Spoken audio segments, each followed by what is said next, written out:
వచ్చి 1264, పీజీటీ వచ్చి 215, principal post వచ్చి 42. మొత్తం కలిసి అన్నీ కలిపి 6100 ఇవన్నీ కలిపి ఇవన్నీ టీజీటీ 1264, పీజీటీ 215, ప్రిన్సిపల్స్ 42, 42 ఇవన్నీ. వీటన్నిటికీ స్కూల్ అసిస్టెంట్స్ 2299, 2299.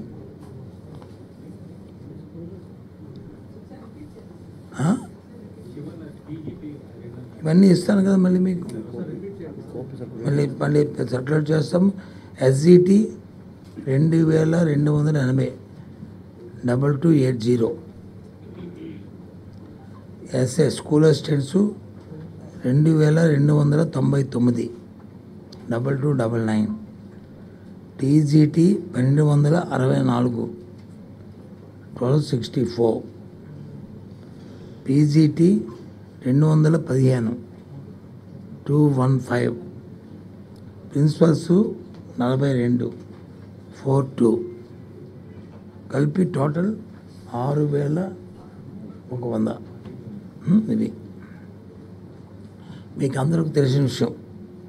ఈ రాష్ట్ర ప్రభుత్వం విద్య పట్ల ఎంత ప్రాధాన్యత ఇస్తున్న అంశాన్ని మళ్ళీ మీకు చెప్పవసరం లేదు. మా ప్రభుత్వానికి ఉన్న ప్రాధాన్యత అంశాల్లో విద్య మొట్టమొదటిది.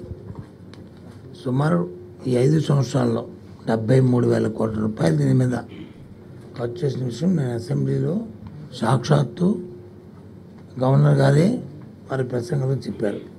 మా ప్రభుత్వం ఈ 5 సంవత్సరాల్లో, ఈ 4 సంవత్సరాల 10 నెలల కాలంలో ఇప్పటికీ 73,000 కోట్ల రూపాయలు దీని మీద ఖర్చు చేసిందనే విషయాన్ని వారు చెప్పిన విషయం మీకు తెలుసు.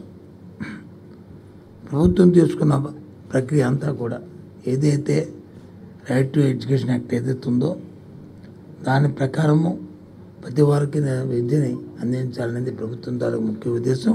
మా ముఖ్యమంత్రి గారు జగన్మోహన్ రెడ్డి గారి ప్రధానమైన ఆలోచన. విద్య అంటే మామూలుగా ఏదో బడుల్లో డే టు డే చెప్పిన యాక్ట్ కాకుండా ఏదైతే ప్రపంచంలో గ్లోబల్ సిటిజన్గా ఉండాలంటే వారికి అవకాశమైన విద్య, ఏ విద్య అయితే ఏ చెప్తే, ఏ సిలబస్ చెప్తే, ఏ పాఠాలు చెప్తే వాళ్ళు సస్టైన్ అవుతారో దాన్ని ఇక్కడి నుంచే ముందు ఫౌండేషన్ స్థాయి నుంచే, పాఠశాల స్థాయి నుంచే వాళ్ళకి వచ్చి రావాలన్న ఆలోచనతోనే ఇవాళ ఈ ప్రభుత్వం కార్యక్రమం చేస్తున్న విషయాన్ని కూడా చెప్తున్నాను. దాన్ని ముఖ్యంగా మా ముఖ్యమంత్రి గారు డే టు డే ప్రతి నెలకి 2 సార్లు రివ్యూ చేస్తూ మా అధికారుల్ని, మమ్మల్ని అందరినీ కూడా ఎవరు ఏ సలహా చెప్పినా, సూచన చెప్పినా అన్నీ చూసుకుంటూ ప్రపంచ పరిస్థితుల్ని, దేశ పరిస్థితులను ఆలోచించి